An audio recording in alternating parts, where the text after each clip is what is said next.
Just yesterday, I did a segment talking about the subject of crime. And this has been something, if you're a regular viewer of the show, you've heard me discussing quite a bit because it's crazy the perception versus the reality on this subject and the way that the right wing is attempting to message and help their electoral prospects by lying about the subject of crime, and the trends that they want to be taking place are not the same as the trends that are actually taking place. And the most notable takeaway when discussing crime / Biden, how those two topics interconnect, is that crime has plummeted under Joe Biden and continues to, and is to pre-pandemic levels or lower. Violent crime near more than 50-year lows. So I've been talking about that. Others have been talking about it, but not enough people have been talking about it. And so I was super pleased to see that today, during a Homeland Security hearing, Democrats decided to correct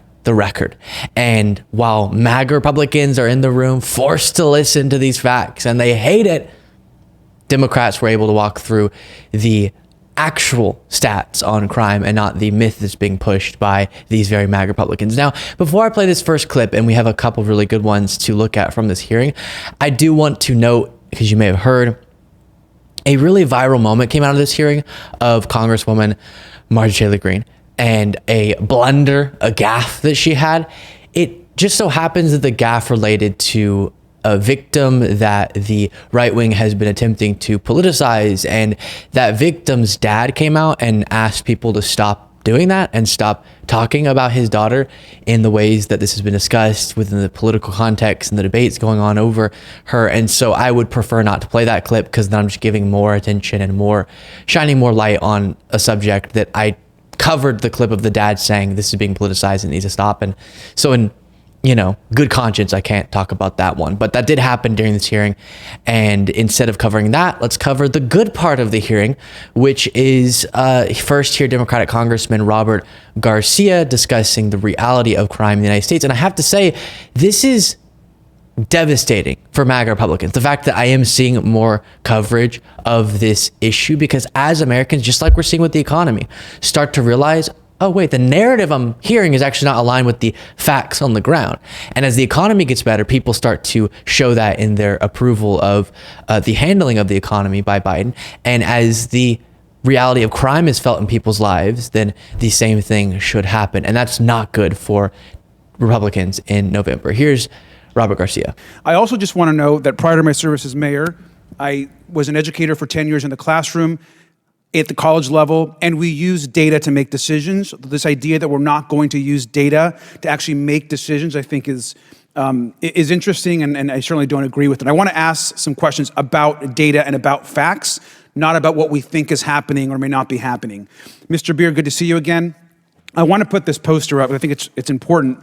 And before we get to the border, I just want you to remind us, who was president in 2020 again? Donald Trump. Thank you. Now, is it true that under Donald Trump, murder rates surged by 30%, according to data collected by police departments across America, to the highest rate since the 90s? Yes, absolutely. Surge in the summer of 2020. And this data was collected by our men and women in police, like the Long Beach Police Department, which I honorably represented and helped support back in my community. Now, since 2020, when we know that President Biden was elected, have violent crime rates increased or fallen? They've fallen year after year, yes. In fact, they have fallen dramatically. Is that correct? And we just have reporting early this fiscal year, or this 2024, that they're continuing to fall. So crime is at incredibly high levels when Donald Trump is elected, and now overall violent crime has dramatically decreased now that President Biden is in office. Is that correct? Over the last 4 years, crime has fallen. Thank you. And that's actually data reported by our cops. So we want to believe our men and women and law enforcement. That's the data that they're providing us. I also want to talk about some violent crime trackers that we've discussed. Murder, we know, has plummeted in the U.S. since 2023, one of the fastest rates of decline we've ever actually had. Now, Mr. Beer, there are 45 million immigrants in this country. Now, why do you think Donald Trump is pushing this migrant crime narrative, which we know is not true? Well, it's because he wants to push policies that ban immigrants. We saw what he did when he was in office. He didn't reduce illegal immigration. He banned legal immigration to the United States. Now, is it fair to say that Trump's rhetoric accusing people, by the way, like me and my family, of poisoning the blood of this country or claiming that we're fueling an invasion actually fuels a potential for violence?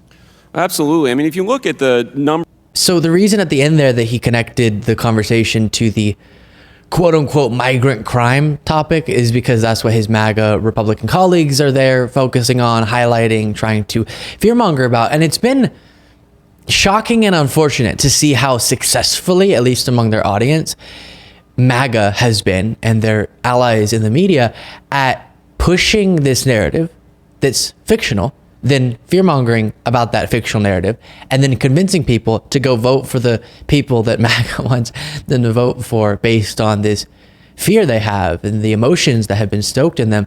And I'm referring to, of course, the idea that crime is surging is what they're telling, and that's connected to migrants, when in reality crime is plummeting, as was nicely emphasized there. And I think one of the reasons that this is easier to be dishonest on for those people that I'm referring to in the media and elsewhere is that, similar to the economy, with crime, there's always very real pain and very real anecdotes you can cite to assist in your dishonesty. And so with the economy, we talk about how even if things are going pretty well, there's still very real economic pain that needs to be addressed. And so if you don't care about being accurate, and if you don't care about covering the empirical data, then you can just ignore good trends and say, no, actually everything's going bad, and let me tell you a few stories that bolster that. Same thing with crime. You can ignore the data, ignore when trends are going the right direction, thus we'd want to continue that, probably by leaving in power the people who are overseeing those trends. And you can just focus in on specific anecdotes and then fearmonger about those. And that's what we're seeing across much of right-wing media. But again, in reality, the opposite trends taking place. And we'll talk about something we did yesterday a little bit more after I play another clip. This is from Democratic Congresswoman Jasmine Crockett, focusing in on the similar trends taking place in her district. This is at the same time in which we're talking about the migrant community and stoking these fears that they're bringing all of this trauma and this crime and violence to our communities. But when we look at a Texas community, Tarrant County, actually everything has gone down. And I do want to thank you for your service in that way, because it takes a team. It can't just be one thing. It means we've got to have great law enforcement, but we also have to have really good policies. And we honestly need to be honest about the data that we see. So overall, it shows me that sheriff in Tarrant County, all crime was down, is what I can tell from the numbers. And do you know if Dallas County, which is next door, if they had an increase or decrease in overall crime? I think all of North Texas, we saw decreases. Absolutely. Every one. And again, Chief Garcia, Chief Neil Noakes, there's some great police work going on in both of those counties. And I'll reiterate that the reason it's so important that we correct the record on this is obviously, number one, people are lying, so we want to correct the record on those lies and push back against them. But number two, and most importantly, if our goal is to improve the lives of Americans, then of course we have to understand and call attention to negative trends, economically or with crime or with anything else, so that we can figure out what's being done wrong, that we can reverse. Where are we not doing enough that we could do more? How can we address those negative trends? But just as importantly, we have to observe and call attention to positive trends so that we can figure out how to enable the continuation of those.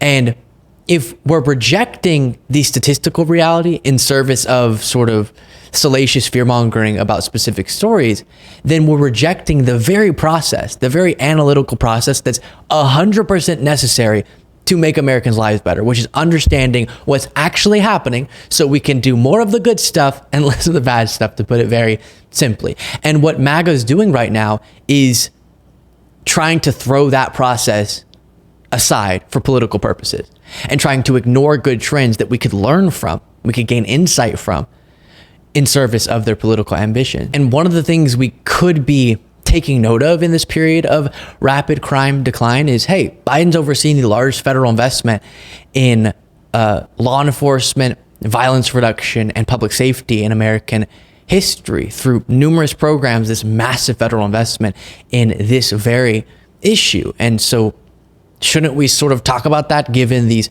trends? But if you ignore the trends, then there's no reason to talk about that. And that's what the right-wing media echo chamber is hoping for. And of course, I'll specify again, the broader recovery efforts, which Biden was overseeing as well with Democrats and sometimes bipartisan Republicans, but mostly just Democrats getting us out of the crisis at large. And then as the pandemic got under control and those conditions got under control that it caused, then crime was naturally going to come down. But it wasn't a given it was going to go down that fast and that low. And so we should be having more discussions about it. As I said yesterday, let me know what you thought of all that. Very interesting stuff. You can let me know in the comments.